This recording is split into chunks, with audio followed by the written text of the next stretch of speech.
बिस्मिल्लाहिर्रहमानिर्रहीम। रात की बारिश अपनी पूरी शिद्दत के साथ बरस रही थी। बादलों की गरज में कहीं दूर अज़ान फजर की गूंज दब रही थी। मैंने अपने बाजुओं में लिपटी नन्ही सी बच्ची को थपकने की कोशिश की, मगर वो रोई जा रही थी। उसी लम्हे दरवाजे पर जोरदार दस्तक हुई, ऐसी दस्तक जिसने मेरा दिल चीर कर रख दिया। मैं घबरा कर उठी, नाइट बल्ब की मध्यम रोशनी में दरवाजे की तरफ बढ़ी। दस्तक अब धमकी में बदल चुकी थी। फारूक, मैंने हिचकिचाते हुए कहा। दरवाजा खोलते ही तेज हवा के झोंके के साथ वो अंदर आया। चेहरा बारिश से भीगा हुआ, आंखों में तूफान, हाथ कांप रहे थे। मुबारक हो, उसने तंजिया मुस्कुराहट के साथ कहा। तुम बिल्कुल अपने अब्बा पर गई हो, बेटी पैदा करके भी फख्र महसूस कर रही हो। मैं सकते में आ गई। फारूक, ये क्या कह रहे हो? ये तुम्हारी औलाद है। औलाद? उसने गुस्से से कहा लगाया। ये बेटी है आयशा, बोझ है, औलाद नहीं। मेरी नस्ल खत्म करने का सबब। उसने झपट कर बच्ची को मेरे हाथों से छीन लिया। मैं चीखी, फारूक खुदा के लिए, लेकिन वो दरवाजे की तरफ बढ़ा। बारिश के शोर में उसके कदमों की चाप गुम हो गई। मैं लड़खड़ाते हुए उसके पीछे दौड़ी।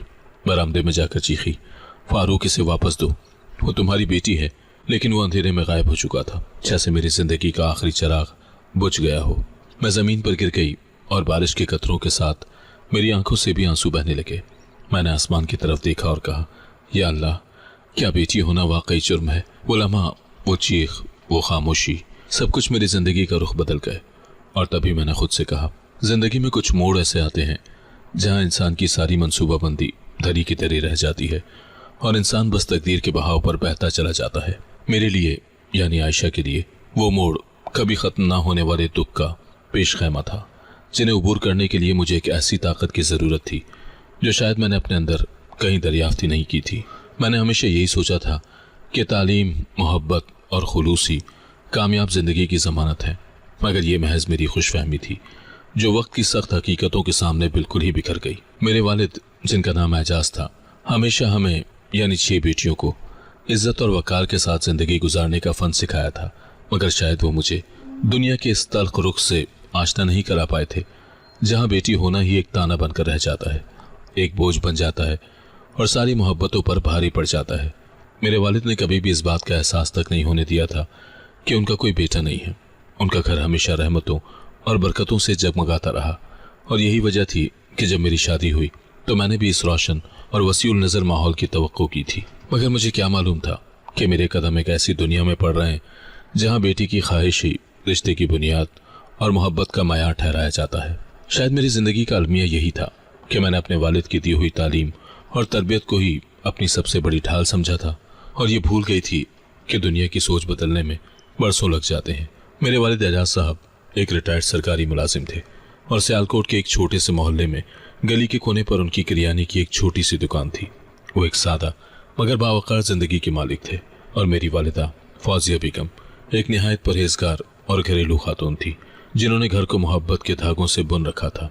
हम 6 बहनें थीं, रुबीना, साजदा, परवीन, फिर मैं, आयशा और मुझसे छोटी हिना और सुमेरा।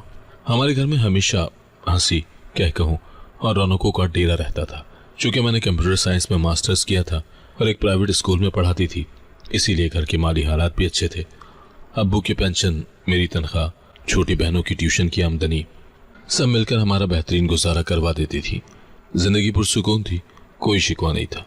और मेरी 3 बड़ी बहनें जो शादी के बाद भी अक्सर हमारे घर आती रहती थी, इस बात की गवाह थी कि वालिद साहब ने हमें शहजादियों की तरह पाला था, हर मुश्किल से बचाया था और कभी भी बेटों की कमी का एहसास नहीं होने दिया था। मैं उस वक्त सोचती थी कि एजाज साहब जैसा शफीक और मेहरबान बाप पूरी दुनिया में नहीं होगा, जिसने माशरे के तानों को पसे पुश डालकर अपनी बेटियों को माशरे का एक मुफीद और फाल हिस्सा बनाया था। लेकिन किस्मत ने मेरे लिए एक और इम्तहान लिख रखा था, एक ऐसा इम्तहान जिसने मुझे मेरी पहचान, मेरी हैसियत और मेरी सकत की असल आजमाइश दी। मेरी तीनों बड़ी बहनें खुश थीं क्योंकि उनके शौहर भी सरकारी मुलाजिम थे, जो एक तयशुदा मयार था।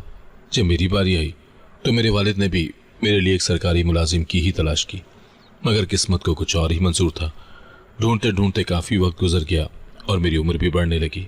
मैंने महसूस किया कि मेरे वालिदैन अब मेरे रिश्ते को लेकर परेशान रहने लगे हैं। वो अपनी तमाम बेटियों के साथ इंसाफ करना चाहते थे और मैं नहीं चाहती थी कि मेरी वजह से वो मजीद दुख उठाएं। मैंने एक दिन हिम्मत करके वालिदा से बात की, अम्मा, आप और अब्बू मेरी शादी की वजह से परेशान होना छोड़ दें। मुझे कोई एतराज़ नहीं है कि आप मेरा रिश्ता किसी भी इंसान से कर दें, चाहे वो सरकारी नौकरी करता हो या नहीं। मुझे सिर्फ उस शख्स के अखलाक और किरदार से गर्ज है। मेरी इस बात ने मेरे वालिदैन के कंधों से एक बड़ा बोझ उतार दिया था, क्योंकि वो दुनिया की बातों से डरते थे कि लोग ये ना कहें कि बड़ी बेटियां तो अच्छी जगह ब्याह दी और छोटी के साथ समझौता कर लिया। मेरी रजामंदी के बाद ही मेरे लिए रिश्ता तय हुआ, जो एक पासपोर्ट कंपनी में काम करने वाले फारूक के साथ था। ये एक ऐसा रिश्ता था जो ज़ाहिरी तौर पर अच्छा था, मगर इसकी बुनियाद में छुपी हुई जहरीली ख्वाहिश का मुझे कोई इल्म नहीं था।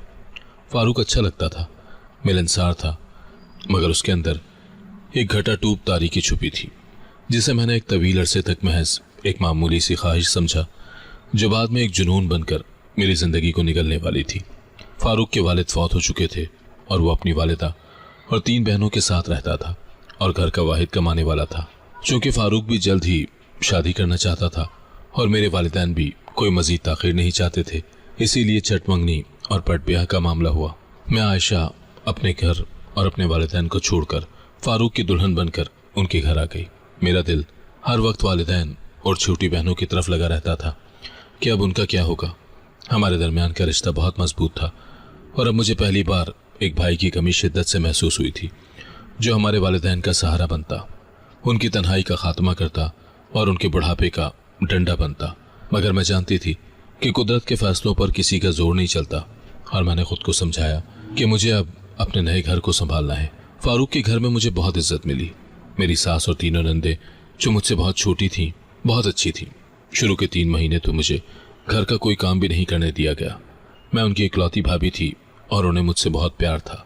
वो मेरा बहुत ख्याल रखती थी और सास भी मेरी सगी माँ की तरह ही मेरा ख्याल रखती थी। मेरी सगी माँ की तरह ही मेरे साथ सलूक करती थी। मुझे लगता था कि मैं एक ऐसी दुनिया में आ गई हूँ जहाँ सास और नंदों को बदनाम करना महज एक फजूल रिवाज है। अगर आप दिल से उन्हें अपनाएं तो वो भी दिल से ही आपको अपना मानते हैं।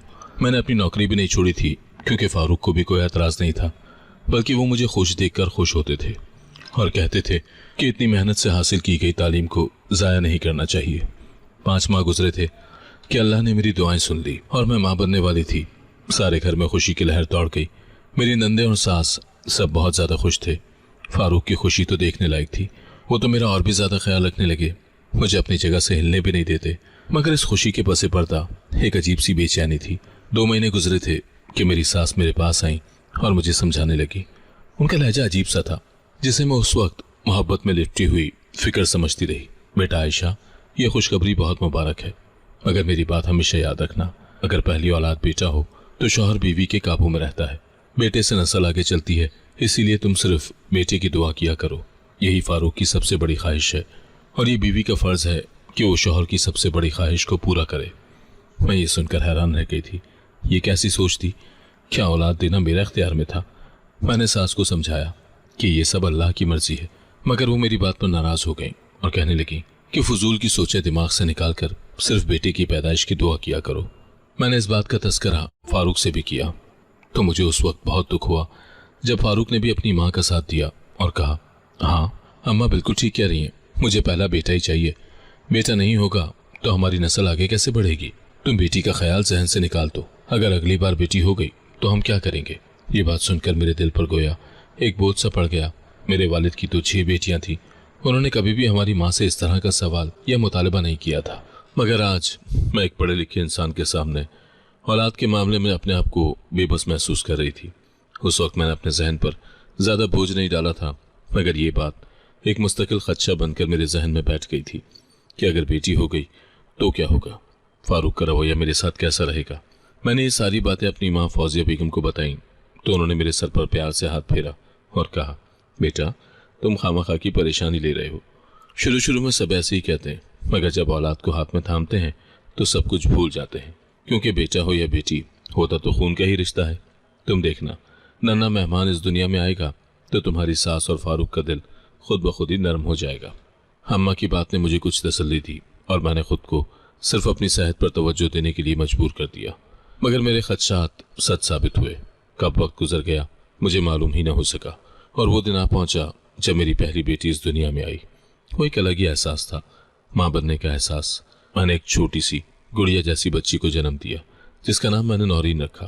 मगर उस दिन से ही मेरी सास का रवैया मुझसे बदल गया। उन्होंने तो नौरीन को नजर भर कर देखा भी नहीं था और फारूक का रवैया भी अजीब बदला हुआ सा महसूस हो रहा था। मैं डर गई थी कि कहीं मेरे खदशात सच साबित ना हो जाए, कहीं फारूक मेरी बेटी की वजह से मुझसे मोहब्बत करना ही ना छोड़ दे। ये सोच मेरे दिल को घुलाने लगी। एक दिन मैंने फारूक को अपने पास बिठाया और बहुत प्यार से उन्हें समझाया कि देखें, बेटा नहीं हुआ तो क्या हुआ, ये भी तो आप ही की औलाद है। इसमें इस मासूम जान का क्या कसूर है जो आप इससे अपनी शफकत छीन रहे? आप दिल छोटा मत करें, अगली बार जरूर बेटा हो जाएगा। मैंने अपने दिल का हाल बताया और उनकी आंखों में भी नमी आ गई। वो कहने लगे, हाँ आशा, तुम ठीक कहती हो, मैंने पहले बेटी की ख्वाहिश में कुछ ज्यादा ही सोच लिया था। अब तुम फिक्र न करो, तुम्हें मेरी तरफ से कोई शिकायत नहीं होगी। फारूक की इस बात ने मुझे तसल्ली दी और मैंने सोचा कि चलो अब सब ठीक हो जाएगा। मगर ये सुकून ज्यादा दिन कायम नहीं रह सका था। जब नौरीन 2 साल की हुई तो अल्लाह ने मुझे एक बार फिर ये खुशी दी कि मैं दूसरी बार माँ बनने वाली हूँ। मेरी सास का रवैया तो मेरे साथ खराब ही था, मगर नंदे अभी भी मुझसे और नौरीन से बहुत प्यार करती थी। वो अभी छोटी थी और उनको बेटा या बेटी के फर्क से कोई गरज नहीं थी। मगर इस बार फारूक ने मुझे सख्त लहजे में कहा कि पहली बार तो मैंने खुद को समझा दिया था, मगर अब की बार बेटा ना हुआ तो मुझसे भलाई की उम्मीद मत रखना। मैं आंखें फाड़े उनकी बात सुन रही थी। ये वही फारूक था जो मुझसे बेइंतहा मोहब्बत करता था, मगर आज वो मुझे हुक्म दे रहा था कि अब की बार लाजमी बेटी को ही पैदा करना है। ये सुनकर मैं एक बार फिर सर पकड़कर बैठ गई थी, क्योंकि मुझे मालूम था कि ये सब मेरे बस में नहीं है। मैंने अल्लाह से बहुत दुआएं मांगी कि या अल्लाह, इस बार तो मुझे बेटा ही अता कर दे, ताकि मेरा घर और मेरा सुहाग बच जाए और मेरी औलाद बाप की शफकत से महरूम ना हो। मगर मेरी तकदीर में तो शायद बेटियां ही लिखी थी और इस बार भी मेरी गोद में एक नन्ही बच्ची आ गई। बच्ची की पैदाइश के साथ ही फारूक का रवैया मुकम्मल तौर पर बदल गया था। मेरी सास ने साफ कह दिया था कि उनकी बेटियां मेरी नौकर नहीं हैं कि घर का सारा काम भी संभालें और मेरी 3 साल की बेटी की तीमारदारी भी करें। सास के ताने और सर्द रवैये के सबब मैं अपनी बच्ची और नौरीन को लेकर अस्पताल से सीधी अपने वालिदैन के घर आ गई। मैंने अपने वालिदैन को कहा कि मेरा दिल अपनी बहनों से उदास हो गया है, इसीलिए मैं कुछ दिन उनके पास रहना चाहती हूँ। अम्मा अब्बा और मेरी बहनें मेरे आने से बहुत खुश थीं और दोनों बच्चियां अपने नाना नानी के घर आकर खेल उठी थी, क्योंकि यहाँ पर उन्हें हर तरह का प्यार और शफकत मिल रही थी जिससे वो अपने बाप के घर में महरूम हो गई थी। मुझे हैरत थी कि मेरे वालिद के माथे पर 2 बेटियों की मौजूदगी के बावजूद भी परेशानी की कोई लकीर नहीं थी, बल्कि वो तो मेरी बच्चियों पर वारी सदके जा रहे थे और उनकी नन्ही मुन्नी बातों पर खुलकर मुस्कुरा रहे थे। उनका ये गैर मशरूत प्यार देखकर मेरे दिल को सुकून मिलता था। अम्मा के घर में जैसे खुशियों का एक अलग ही समा था। मेरी छोटी बहनें हिना और सुमेरा सारा दिन नौरीन और आदिल के साथ खेलती कूदती रहती और उनकी हर ख्वाहिश पूरी करती रहती। मगर दूसरी तरफ वो घर था जहां बेटियों के आ जाने से सबके मुंह लटक गए थे। मुझे अम्मा के घर रहते हुए 2 महीने गुजर गए थे, मगर इस वक्त में मेरे ससुराल से किसी ने भी मेरी खैरियत नहीं पूछी थी। मैं अम्मा अब्बा के सामने झूठ बोल बोल कर थक चुकी थी कि फारूक मसरूफ हैं और उनकी सफाइयाँ पेश कर करके अब मेरा मजीद झूठ बोलने का दिल ही नहीं चाहता था। आखिर मैं कब तक झूठ बोलती। जब मुझे 2 महीने गुजर गए तो मैंने फारूक को फ़ोन किया और कहा कि वो मुझे लेने आ जाए। फारूक ने बगैर किसी बात का जवाब दिए फ़ोन रख दिया, मगर अगले ही रोज़ वो मुझे लेने आ गए। उनका रवैया मेरे वालिदैन को मशकूक सा लगा, मगर मैंने उनको मना कर दिया था कि वो इस बारे में फारूक से कोई भी बात न करें। मगर अम्मा अब्बा समझ तो गए ही थे कि दूसरी बेटी की पैदाइश पर फारूक खुश नहीं था। अब की बार तो मेरी दोनों नंदों का रवैया भी बदला बदला सा था। वो भी आहिस्ता आहिस्ता मुझसे बज़दन होने लगी थी। सास तो पहले ही मेरी बेटी को देखकर नाराज़ थी और अब तो फारूक का रवैया भी उन्हीं की तरह था। मैंने एक बार फिर फारूक को समझाने की कोशिश की कि ये मेरे इख्तियार में नहीं था, मगर फारूक ने मुझे साफ साफ कह दिया कि मेरा तुम्हारी बेटियों से कोई लेना देना नहीं है। मैंने तुमसे कहा था कि मुझे पहली औलाद बेटा चाहिए, मगर तुमने मेरी गोद में एक बेटी डाल दी तो मुझे तुम पर तरस आ गया, मगर तुम दूसरी बेटी लेकर आ गई हो। अब मैं तुम्हें क्या कहूँ, मेरी नस्ल रुक जाएगी, कोई नहीं होगा जो मेरा नाम लेकर आगे बढ़ सकेगा। ये अल्फाज सुनकर मेरे दिल पर चोट लगी, जैसे किसी ने मेरे सारे ख्वाब तोड़ दिए हों। मैंने फारूक की बहुत मिन्नतें की कि वो ऐसा ना करे। मैं अपनी दोनों बच्चियों को लेकर कहाँ जाऊँगी, आखिर वो भी उनका बाप ही था। मेरी मिन्नतों का ये फ़ायदा हुआ था कि फारूक ने तन्हाई में मेरे साथ अपना रवैया ठीक रखा था, मगर अपनी माँ और बहनों के सामने वो मेरे साथ तल्ख हो जाता था। और मैं इस पर भी खुश थी कि चलो, फारूक जैसा भी था उसने मेरा साथ तो दिया ही था ना। मगर बात यहाँ पर ही ख़त्म नहीं हुई थी। जब आदिल 4 साल की हुई तो अल्लाह ने मुझे एक बार फिर उस खुशी से नवाजा। जब फारूक को पता चला कि मैं एक बार फिर उम्मीद से हूँ, तो उसने मुझे एक बार फिर कहा कि ये तुम्हारा आखिरी चांस है। अगर इस बार भी बेटी हुई तो अपना और अपनी बेटियों के अखराजात का बंदोबस्त खुद कर लेना। मैं तुम्हारी और तुम्हारी बेटियों की कोई भी जिम्मेदारी नहीं उठाऊंगा। इसीलिए सोच लो कि तुम्हें क्या करना है। मैंने अल्लाह से बहुत रो रो कर और गिड़गिड़ा कर दुआ की थी कि या अल्लाह इस बार मेरी गोद में एक बेटा डाल दे और मेरी इज्जत रख ले, मेरा घर बचा ले। लेकिन मेरी किस्मत में तो शायद बेटियां ही लिखी थी। उस वक्त नौरीन 7 साल की थी और आदिल 4 साल की थी जब अल्लाह ने मुझे एक और बेटी से नवाज दिया, जिसका नाम मैंने महक रखा। मैं उस नन्ही महक को गोद में लेकर बहुत रोई। बात ये नहीं थी कि मुझे बेटियां नहीं चाहिए थी, बल्कि मसला ये था कि अब फारूक मेरे साथ क्या करेगा। पहले तो फिर भी वो मेरा थोड़ा बहुत ख्याल रख ही लेता था, मगर अब की बार तो उसने मुझे सख्ती से तंबीह कर दी थी कि बेटी होने के बाद वो हमारी कोई भी जिम्मेदारी नहीं लेगा। महक के पैदा होने के बाद मेरे वालिदैन ने कहा कि मैं अपनी तीनों बच्चियों को लेकर कुछ अरसे के लिए उनके घर चली जाऊं, मगर मैंने साफ इनकार कर दिया था कि पहले ही मेरा शौहर मुझसे बदगुमान है, तो मैं ये इंतहाई कदम उठाकर उसे मजीद तैश नहीं दिला सकती। मेरे वालिदैन ने ज़्यादा इसरार भी नहीं किया। मैं अपनी बच्चियों को लेकर फारूक के घर आ तो गई थी, मगर अब तो कई कई दिन गुजर जाते थे और फारूक मुझसे बात नहीं करता था। वो पहले कुछ महीने तो मुझे बच्चियों के अखराजात पूरे करने के लिए पैसे देता रहा, मगर एक दिन उसने मुझे साफ कह दिया, जानने वालों ने पहले ही मना किया था कि एजाज साहब के घर रिश्ता ना जोड़े, वहाँ तो पहले ही बेटियों की लाइन लगी हुई है। अगर वहाँ से कोई बेटी लाएंगे तो वो भी हमारे घर में बेटियों की ही लाइन लगा देगी। मगर अम्मा इन बातों पर यकीन नहीं करती थी। उन्होंने सब जानने वालों और रिश्तेदारों की मुखालफत के बावजूद भी तुम्हारे साथ मेरा रिश्ता किया। उनको उम्मीद थी कि तुम हमें ज़रूर बेटा दोगी, मगर तुमने भी बेटी पर बेटी पैदा करके हमें बर्बाद कर दिया है। तुम्हें भी कैसे अंदाज़ा होगा, तुम कमा कर थोड़ा लाती हो, सारे घर का बोझ तो मेरे कंधों पर ही है, और इसीलिए तुमने जितनी अय्याशियाँ करनी थी कर ली। अब अपनी बच्चियों को संभालो और इनके अखराजात पूरे करने के लिए अपने हाथ पांव हिलाओ। मेरे वहम गुमान में भी नहीं था कि सारा जहां मेरे जिस ससुराल की तारीफ करता था वो अंदर से ऐसे निकलेंगे। मेरी तो सारी बहनें फारूक की बहुत तारीफ करती थीं, जिसने मेरा इतना ख्याल रखा था, और उसकी माँ और बहनों ने तो मुझे शहजादी बना कर रखा था। मगर यह अय्याशियाँ सिर्फ तब तक की थी जब तक मैंने उनको बेटियां न देती थी। जैसे ही बेटियों की पैदाइश हुई, उन्होंने तो मुझसे ऐसे मुंह फेर लिया था जैसे मैंने कोई बहुत बड़ा गुनाह कर दिया हो। अब मुझे अपनी बेटियों के लिए कमाना था। एक स्कूल में तो पहले ही मैं नौकरी करती थी, मगर स्कूल की तनख्वाह इतनी नहीं थी कि मैं उस तनख्वाह से अपनी तीनों बच्चियों के अखराजात पूरे कर सकूं। इसीलिए मैंने स्कूल के बाद एक फैक्ट्री में मुलाजमत कर ली। मैं सुबह उठती, अपनी और अपने बच्चियों के लिए नाश्ता बनाती और उनको तैयार करके अपने साथ ही घर से निकल जाती। बड़ी दोनों बच्चियां नौरीन और आदिल तो स्कूल जाने की उम्र में आ चुकी थी, इसीलिए उन दोनों को अपने साथ लेकर स्कूल जाती और छोटी सी महक को अपने वालिदैन के घर छोड़ आती। स्कूल से फारिग होकर वो दोनों बच्चियां भी अम्मा अब्बा के घर चली जाती और मैं दोपहर का खाना खाकर फैक्ट्री चली जाती। फैक्ट्री में 3-4 घंटे काम करने के बाद मैं अम्मा अब्बा के घर आती और अपनी बच्चियों को लेकर उनके बाप के घर चली जाती, जो सिर्फ नाम का ही बाप था। जिम्मेदारी तो उसने कोई उठानी नहीं थी।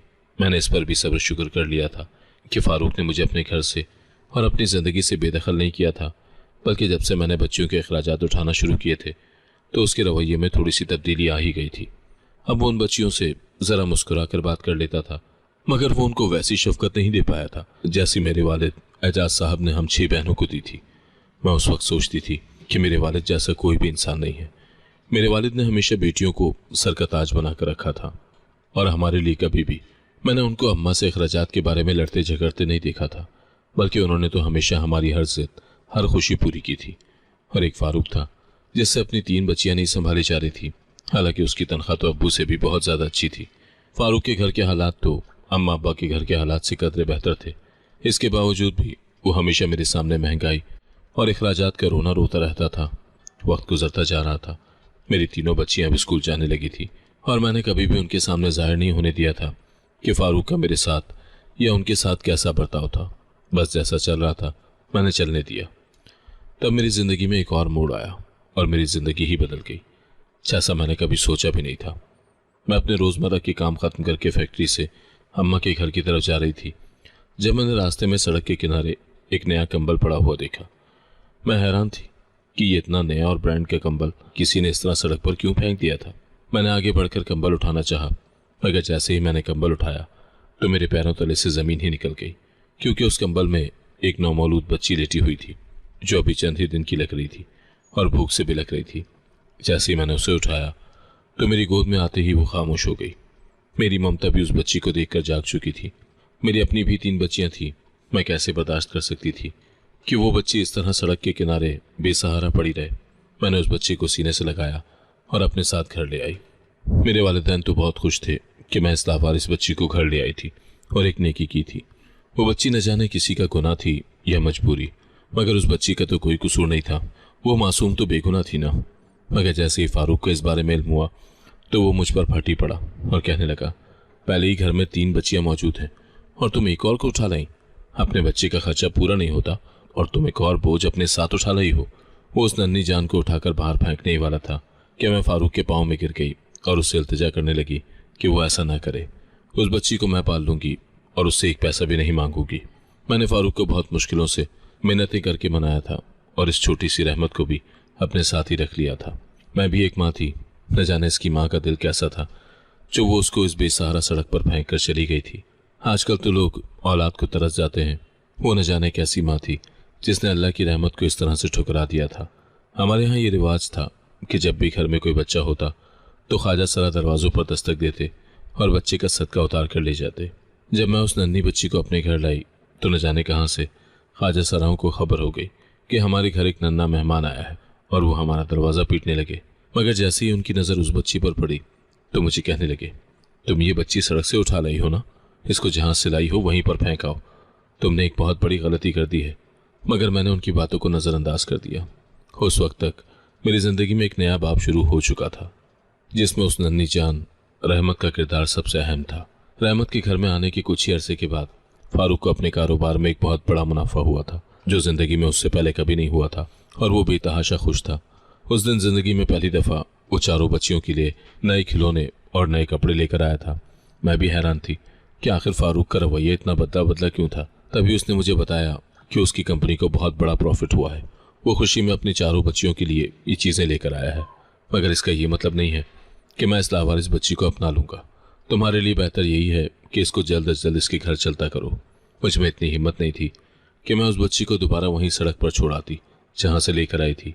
तब मैं फारूक से कहने लगी, हो सकता है ये इस बच्ची की वजह से ही हुआ हो कि जब वो हमारे घर में आई है तो ही आपको बिजनेस में इतना बड़ा प्रॉफिट मिला है। मगर फारूक मेरी बात मानने को तैयार ही नहीं था। अभी कुछ ही अर्सा गुजरा था जब स्कूल में मेरी भी तनख्वाह बढ़ा दी गई थी। अब तो मुझे यकीन हो गया था कि ये सब कुछ इस बच्ची की वजह से हो रहा है, क्योंकि जब से वो आई थी हमारे घर के हालात बदलना शुरू हो गए थे। मगर फारूक इन बातों पर यकीन ही नहीं करता था।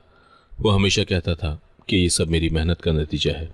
हर गुजरते दिन के साथ हमारे हालात बेहतर से बेहतर होते जा रहे थे और मैंने उस मासूम बच्ची का नाम रहमत ही रखा, क्योंकि उसके आने से ही मेरे घर में एक बार फिर से खुशियाँ आ गई थी। मैं दुआ करती थी कि उस बच्ची की वजह से ही मेरे और फारूक के आपस के ताल्लुकात बेहतर हो जाएं। मगर ऐसा तो नहीं हो सकता था, या शायद फारूक ऐसा होने ही नहीं देना चाहता था। वो आए दिन मुझे लानत मलामत करता रहता कि तुम न जाने किसका गुनाह उठाकर घर ले आई हो। तुम नहीं जानती, मगर सारा मोहल्ला मुझे बातें सुनाता है। मुझे हर तरफ से ताने मिलते हैं और तरह तरह की बातें सुनने को मिलती हैं। मगर तुम्हें इन सब से क्या फ़र्क पड़ता है? मगर तुम्हें इन सब से कब फ़र्क पड़ता है? तुम्हें क्या परवाह कि तुम्हारा शौहर लोगों की किस तरह की बातें सुनकर आता है? मैंने फारूक को बहुत समझाया था कि लोगों का तो काम ही बातें करना होता है, इसीलिए आप लोगों की फिक्र मत किया करें। मगर फारूक मेरे जवाब में कहता, ये वही लोग हैं जिनके दरमियान हम रह रहे हैं और यही लोग हैं जो तुम्हारे यहाँ आने से पहले हमारी बहुत इज्जत करते थे। मगर जब से तुम आई हो हर जगह से रंग बिरंगी बातें सुनने को मिलती हैं। अब कोई हमारी पहले जैसी इज्जत ही नहीं करता। मगर तुम पर किसी बात का असर ही नहीं है, बल्कि तुम तो उल्टा मुझे ही कहती हो कि हमारे घर के हालात जो बेहतर हो रहे हैं सारा इस बच्ची की वजह से हो रहे हैं। मुझे तो ऐसा बिल्कुल नहीं लगता, इसलिए जितना जल्दी हो सके इस बच्ची को इस घर से निकाल कर खुद ही कहीं छोड़ आओ, इससे पहले कि मैं इसको घर से निकाल दूँ। मुझे समझ नहीं आती थी कि मैं रहमत को कहाँ लेकर जाती। वो बेचारी तो ये भी नहीं जानती थी कि उसकी माँ कौन थी, मगर मैं जानती थी कि उसकी माँ कौन है। वो तो एक बदबख्त औरत थी जिसने इस तरह से रहमत को सड़क के बीचों बीच फेंक दिया था। रहमत मेरे घर में बहुत खुश थी। उसने मेरी तीनों बच्चियों को अपनी बहनें समझना शुरू कर दिया था और मैं भी रहमत से वैसे ही प्यार करती थी जैसे नौरीन, आदिल और महक से करती थी। मैंने कभी भी चारों बच्चियों में कोई फ़र्क नहीं किया था, बल्कि मैंने तो यही मान लिया था कि मैंने 3 नहीं 4 बच्चियों को पैदा किया था। रहमत भी मेरे साथ बहुत अटैच थी। वो चारों बच्चियों में सबसे ज़्यादा खूबसूरत और ज़हीन बच्ची थी। एक दिन मैं चारों बच्चियों के साथ खेलने में लगी हुई थी जब फारूक गुस्से में घर में दाखिल हुआ और तेज तेज कदम चलता हुआ कमरे में आया और रहमत का बाजू पकड़कर उसे बाहर ले जाने लगा। मैंने आगे बढ़कर रहमत का हाथ अपने हाथ में लिया और फारूक से पूछने लगी कि वो उसे कहाँ ले जा रहा है। फारूक पहले ही बहुत गुस्से में था। उसने मुझे भी धक्का दिया और कहने लगा, मैं इस लड़की को 1 मिनट भी इस घर में बर्दाश्त नहीं कर सकता, जिसकी वजह से सारी दुनिया मुझे बातें सुना रही है। इसीलिए मैं अभी इसी वक्त इसको घर से बाहर निकाल दूंगा। मुझे अंदाज़ा तो हो ही चुका था कि अब फारूक रहमत को एक लम्हा भी अपने घर में बर्दाश्त नहीं कर सकता था, मगर मेरी हैरत की इंतहा न रही जब नौरीन, आदिल और महक भी रहमत के सामने आकर खड़ी हुई और कहने लगी, बाबा आप रहमत को कहीं लेकर नहीं जाएंगे, ये हमारी छोटी सी बहन है, आप इसको ऐसे घर से मत निकालें। मगर फारूक के दिल में रहम ना आया और वो कहने लगा, अगर तुम लोगों को भी जाना है तो जाओ, मेरे घर से निकल जाओ, मुझे किसी की भी ज़रूरत नहीं है।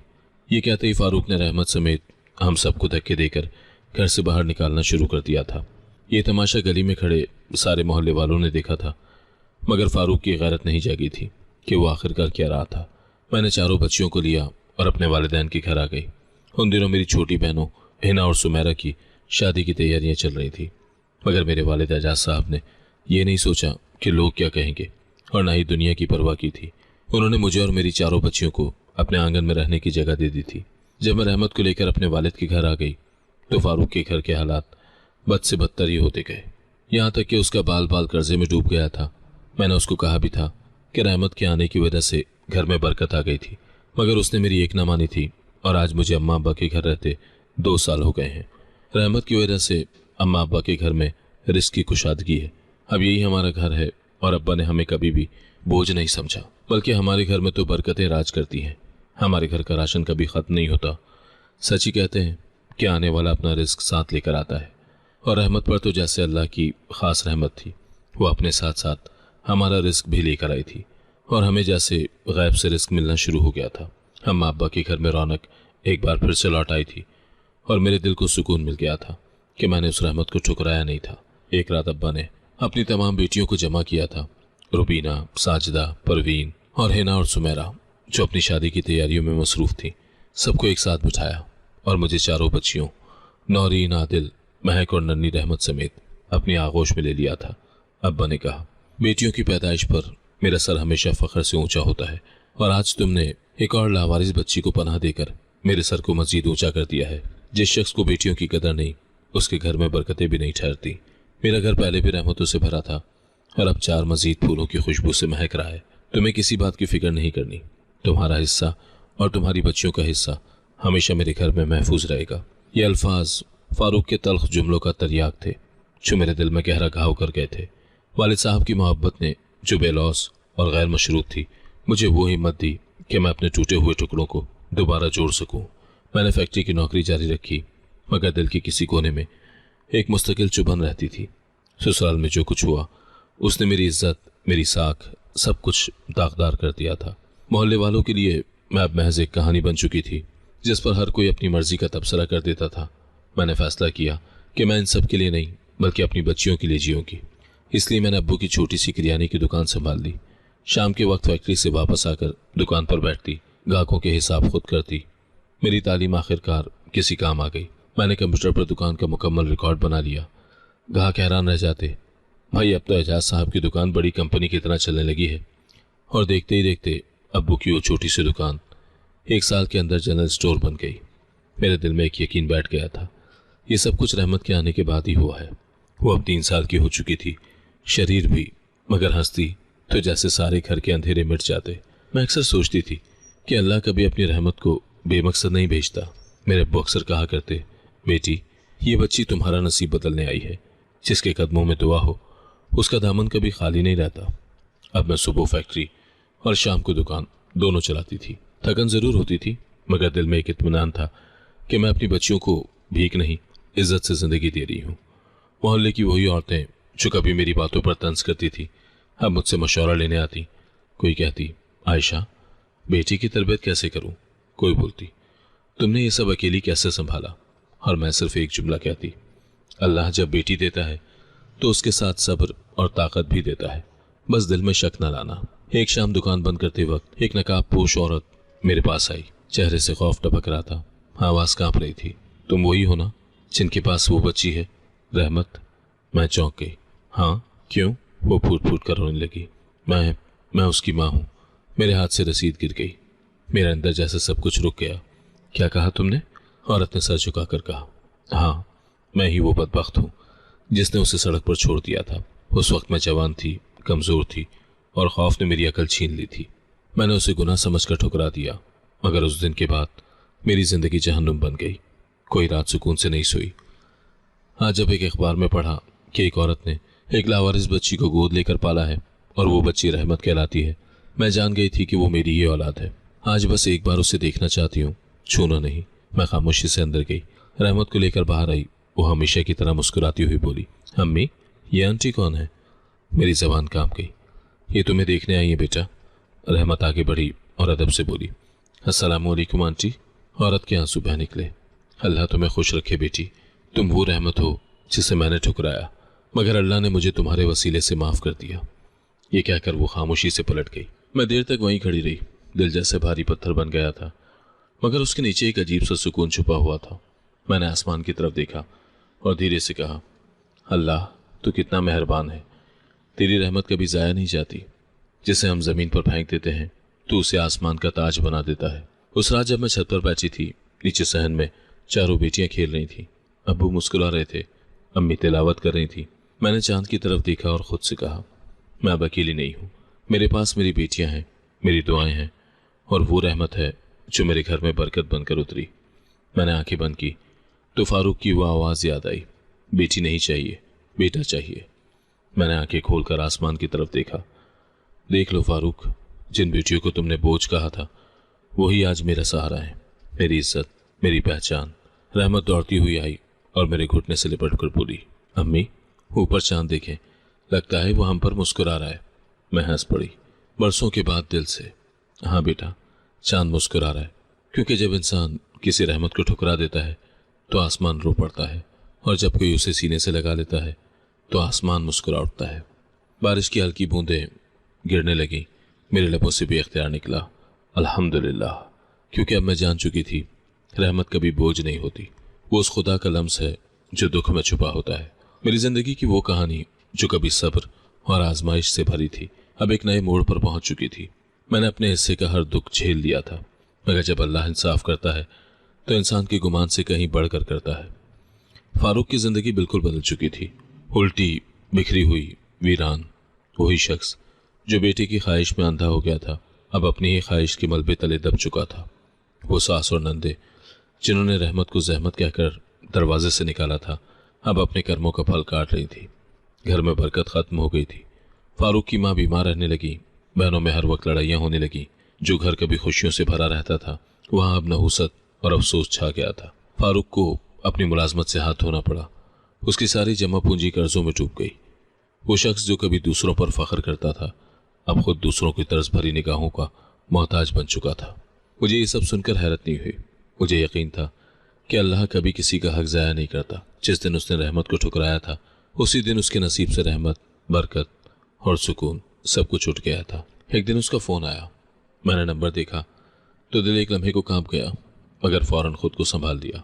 दूसरी तरफ उसकी आवाज़ टूटी हुई थी, आयशा मुझे माफ़ कर दो, मैं गुनहगार हूँ। मुझे अब एहसास हो गया है कि वो बच्ची रहमत थी, ज़हमत नहीं, जिसे मैंने अपने दरवाजे से निकाला। वही मेरे रिस्क का वसीला थी। जब से वो गई मेरे घर का सुकून ख़त्म हो गया है। मैंने गहरा सांस दिया। फारूक, तुमने सिर्फ रहमत को नहीं निकाला था, तुमने उस दिन अपनी सगी बेटियों को भी ठुकरा दिया था। तुमने उनके मासूम चेहरों पर वो दरवाज़ा बंद कर दिया था जो बाप की शफकत कहलाता है। अब बताओ, उसके बाद तुम्हारे लिए मेरी ज़िंदगी में जगह कहाँ रह गई? वो खामोश हो गया। मैंने उसके बाद आने वाले तमाम पैगामात, ख़त और कॉल्स को नज़रअंदाज कर दिया। मैंने फैसला कर लिया था कि अब पीछे नहीं देखूंगी।